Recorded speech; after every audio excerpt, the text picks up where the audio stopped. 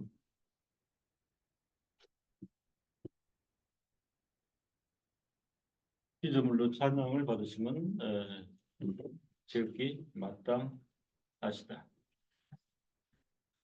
영광과 유업으로 충만하신 그 이름은 거룩하다. 거룩하다. 찬양받으시기에 마땅하다. 그랬습니다. 또 고백 가운데 영광이 온 땅에 충만하도다. 충만하다. 이버려 말래. 하나님의 영광이 여호와 하나님께서 조성하신 온 세상 구석구석에 미치지 않은 곳이 없다. 종교개혁자들은 영광이 온 땅에 충만하도다 이 말씀과 관련하여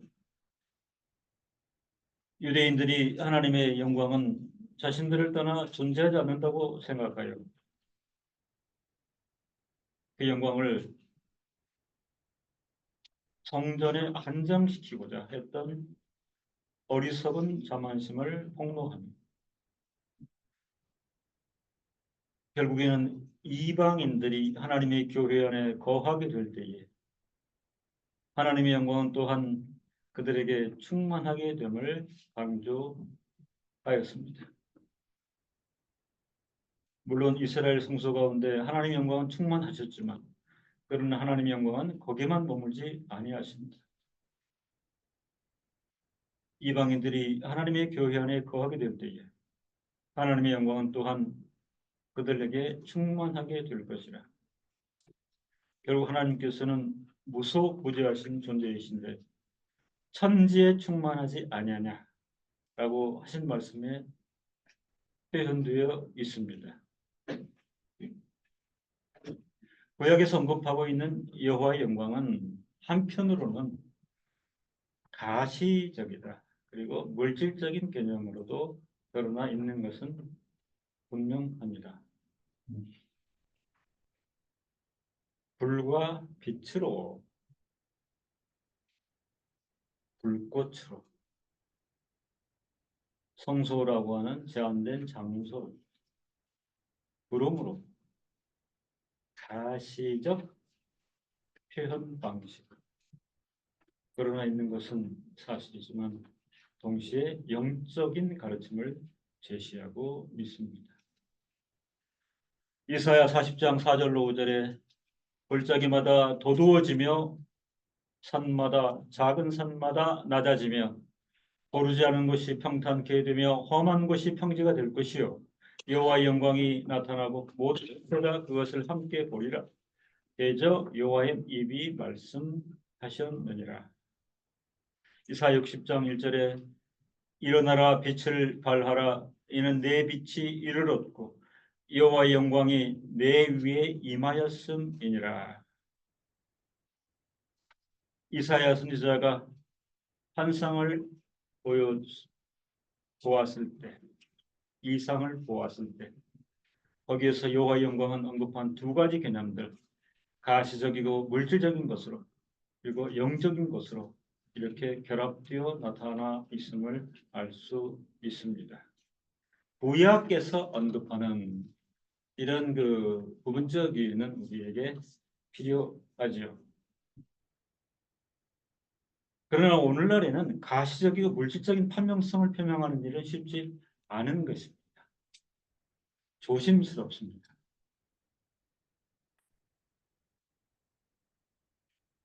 오늘날의 공동체와 성도의 삶 가운데는 하나님을 예배하는 일로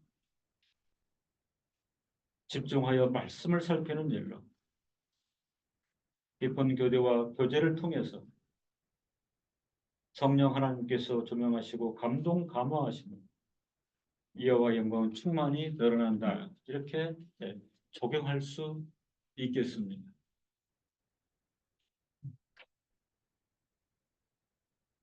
문지방의 터가 요동하며 이렇게 표현을 하고 있습니다.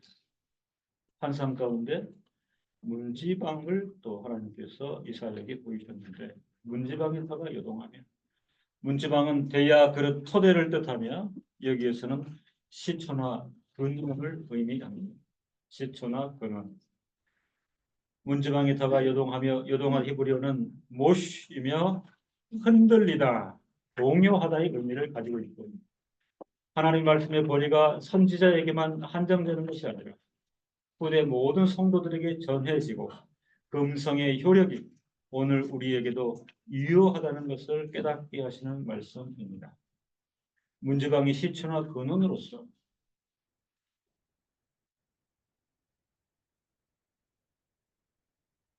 한 번 말씀이 바라면 흔들리고 동요하여 요동을 치고 결국 선지자에게만 한정되는 권위가 아니고 거기에서 출발하여 후대 모든 성도들에게 전해지고 그 음성의 효력이 오늘 우리에게 유효하다는 말씀입니다.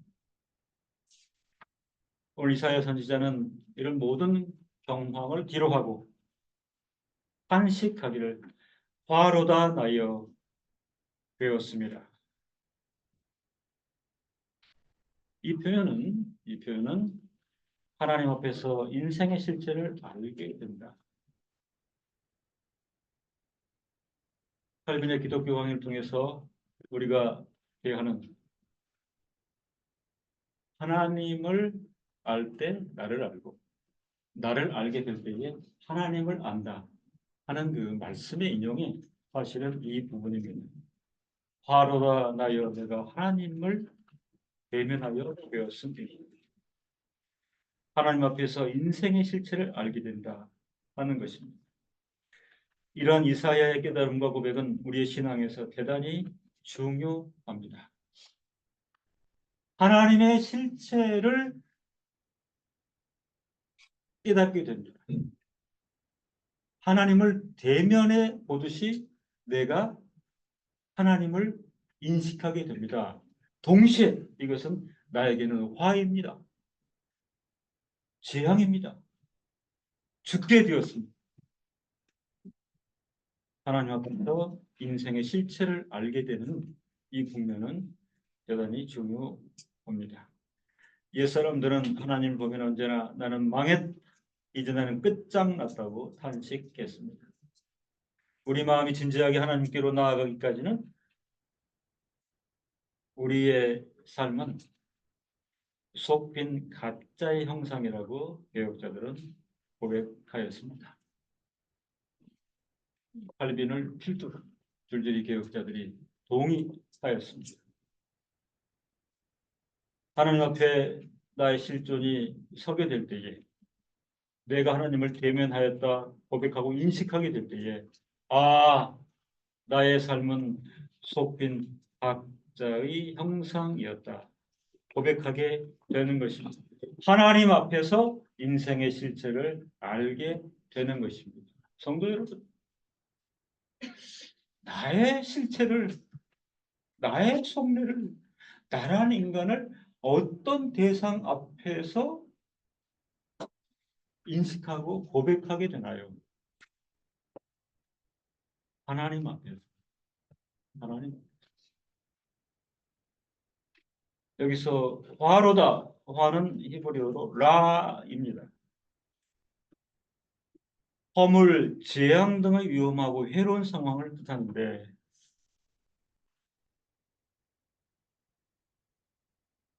칼빈이 여러 예를 들듯이 캄캄한 동굴 속에 서 있는 나를 발견하게 되는 것입니다. 흑암 속에 나를 발견하게 되는 것입니다. 그러니까 이거는 이제 다르게 접근하면 그렇지 않고서는 나를 발견하지 못한다 하는 화로다, 재앙이로다, 나는 망했다. 허물과 재앙 등의 위험하고 해로운 상황을 인식하고 고백하는 것은 인생이 하나님 앞에 서게 될 때에 성경에서는 이방신을 섬기며 하나님을 배반하는 자 여호수아 24장 20절 전도서 4장 10절에 넘어져도 붙들어 줄 자가 없이 홀로 있는 자 전도서 4장 10절이 혹시 저희가 넘어지면 하나가 그 동물을 붙들어 일으키려니와 홀로 있어 넘어지고 붙들어 일으킬 자가 없는 자에게는 화가 있으리로다. 그 화가 재앙이 이것도 화가 재앙이에요. 그죠?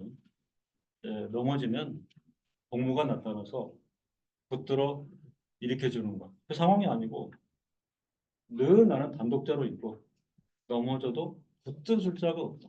이걸 화요 재앙이라 이렇게 얘기를 했습니다. 손으로 악을 행한 악인 이사야 3장 11절. 남이야 어찌 되었든 자기만 살려는 이기주의자 이사야 5장 8절. 이게 저는 인간론이에요. 이게 인간론이에요. 그죠? 인간의 형편과 사정 적나라하게 표현을 합니다. 그렇지만 알지 못하고 인식하지 못하고 깨닫지 못하는 화로다. 하나님을 뵙게 될 때의 재앙이로다. 나는 속빈 가짜의 형상이었구나. 그러면 보편적 인생의 실체 현주소는 무엇인가? 이방신을 섬기며 이방신.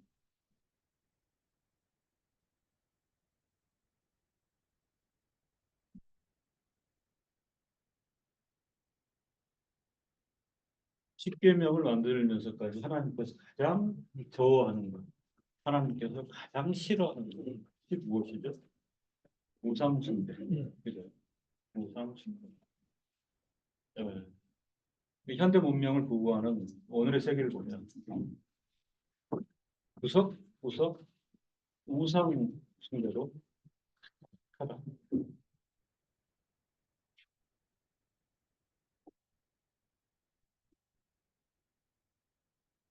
저기 이게 젊은이의 거리, 뭐 홍대 이렇게 되잖아요. 그죠? 예. 이게 지금 매일 늘어가는 게 뭔지 아세요? 검 같은 거, 그런 거. 예. 그런데 이렇게 안에 들여다 보면은 이게 뭐가 설치가 되어 있죠? 벽화 뭐 그런 거. 벽화라든가 뭐 근처라든가 여러 형상이. 예. 그리고 그거를 경배하는 사람이 거기 앉아가지고 기름화복을 본받고 이런 거거든요. 예. 젊은이들이 아주 탐닉해 있어요. 예. 요즘 취업도 안 되니까 젊은 사람들이 그 기술 배운다고 20대 젊은 사람들이 지금 그 학원에 줄어서 예? 예. 이방신을 섬기며 하나님을 배반하는 자, 넘어져도 붙들어 줄 자가 없이 홀로 있는 자, 손으로 악을 행한 악인, 남이야 지되었던 자기만 살려는 이기주의자, 포도주의 독주를 즐기는 향락주의자, 악을 선하다 하고 선을 악하다고 하는 자, 스스로 지혜롭고 명철하다고 하는 자, 어둠 가운데 행하는 자, 하나님을 의뢰하지 않는 자, 다른 사람을 학대하고 속이는 자, 하나님과 더불어 다투는 자, 우상을 섬기고 음행하는 자에게는 바탕이 화가 있을 것이라 성경은 언급합니다. 어둠 가운데 거닐며 흑암 속에 나 짙은 죄악의 동물 속에 나 여호와의 화를 초래하는 인생이라도 그러나 빛 가운데 나오면 참과 거짓의 차이를 분명하게 인식하게 됩니다. 하나님께서는 우리에게 빛을 가지고 오심으로 우리는 마음의 허물을 깨닫게 되는 것입니다. 몰랐어요. 이사야가 하나님을 대면하게 됩니다. 바로다. 내가 하나님을 보았도다. 나는 망하였도다.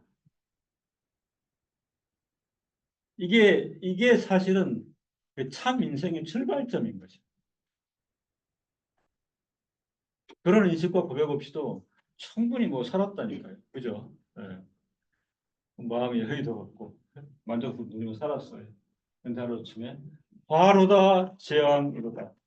여호와 하나님을 대면하여 보았는데 나는 망하였도다. 지금까지 나는 속빈 가짜의 형상이었습니다. 의문 제기가 있습니다. 하나님을 대면하게 되면 죽게 되지 않나요? 출애굽기 33장 2절에 또 가라사대 내가 내 얼굴을 보지 못하리니 나를 보고 살 자가 없습니다. 그럼에도 하나님을 뵙거나 가까이 한다 해서 하나님께서 작정하시고 하나님 생명을 소유한 백성은 멸망하지 않습니다. 하나님 앞에서 바로 소멸되는 것은 나의 실체 자체가 아니고 죄인 것입니다. 그리스도의 보혈로 죄와 사망을 극복한 하나님의 택한 백성은 하나님과 화목된 관계를 회복하였기 때문에 하나님을 직접 뵙는 것은 절대로 보편적인 것은 아니지만 그것을 두려워하거나 회피할 필요가 없음을 깨닫게 되는 것입니다. 배웠으니 하루다 재앙이로다. 구약의 소개는 맞지만 그럼에도 불구하고 작정된 하나님의 택하신 백성에게는 하나님과 화목된 관계를 유지하고 있으므로 하나님을 직접 뵙는 것은 절대로 보편적이 아니지만 그것을 두려워하거나 회피할 필요가 없음을 깨닫게 되는 것입니다. 삼일체 하나님, 우리는 창조의 하나님으로 고백하죠. 창조의 하나님은 무엇일까요? 모든 것에 모든 것이 되신다. 이런 이해입니다. 이 창조의 삼일체 하나님은 엄위하신 하나님이시요 의와 공평으로 판단하고 심판하십니다. 엄위하신 하나님의 영광은 성전에 충만하십니다. 천사들도 흠모하며 하나님을 찬양할 때 이는 택하신 백성들이 영원토록 하나님을 경배하고 찬송함의 모본이 되는 것입니다. 삼일째 하나님으로 충만하게 되는 형상이 무엇입니까? 택하신 백성들에게 하나님의 말씀은 끊임없이 전하여지는데 삼일째 하나님에 충만된다라고 하는 교회의 방향은 무엇인가? 하나님 말씀에 끊임없는 선포, 참된 성도로서는 끝까지 진리의 말씀을 충종하며 순종하는 가운데 삼일째 하나님을 즐거이 경배하는 것이 마땅합니다. 그죠? 그러니까 이사야 선지에게 하나님의 존재와 사역은 이런 방식으로 드러냈고 이사야 선지자는 그런 하나님을 깨닫고 그리고 마땅히 인생 하나님에 대하여 어떻게 해야 될지 자세를 분명히 하는 그런 말씀이 내용이 되겠습니다. 잠깐 쉬었다가 이강을 다 해야 됩니다. 10분 정도. 네.